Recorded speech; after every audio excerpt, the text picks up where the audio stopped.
So can I ask him about it when I see him? That's up to you. That's all you. Yeah. Oh, it's exciting. It was fine. It was a little, the bus was a little squeaky, but it was fine.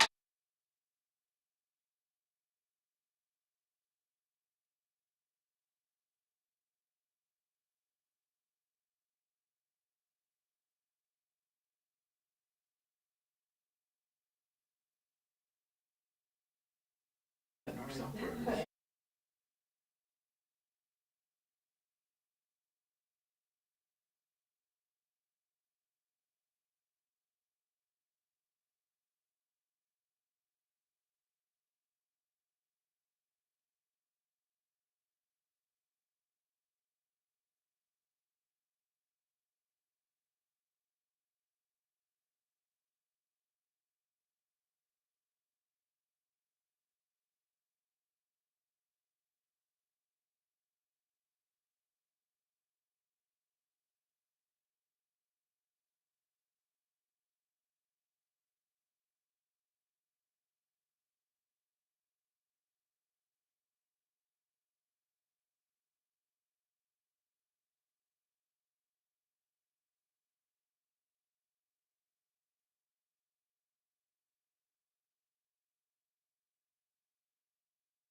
Well, good evening, everyone.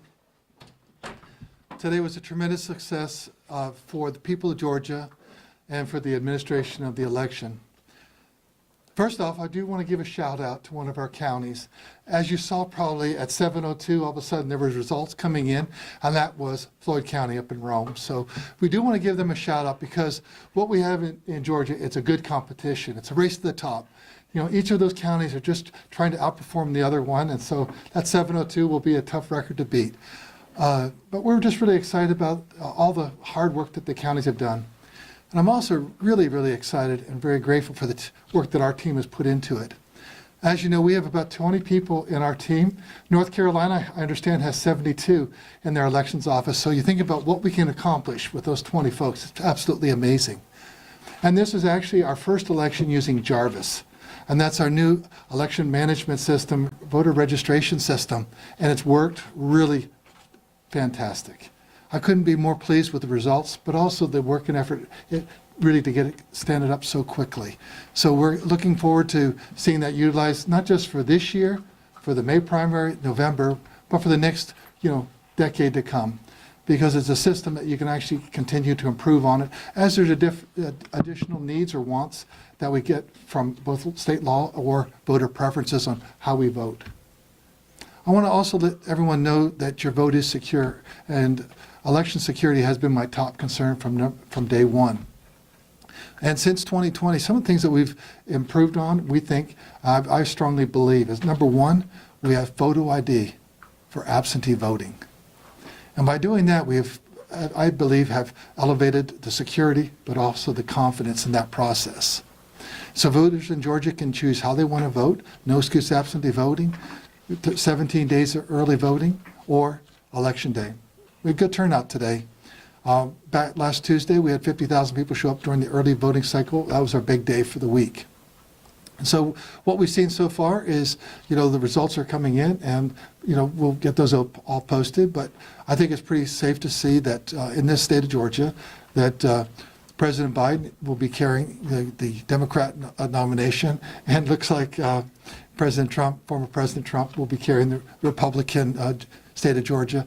So it's looks like it'll be those two from the state of Georgia, and looks like they both have secured their delegate counts today. So that's the politics of it. Our job is to make sure we have fair, honest elections, so I don't go into the politics too much. But that's where we are right now. I guess now, if anyone had any questions, just kind of put your hand up and let me see who you are. Yes, sir. I spoke with the Paulding County election supervisor, and she was concerned about the post office being slow in delivering and not being able to get the precinct cards out to notify voters of the changes, and also with absentee ballot applications not coming in quickly.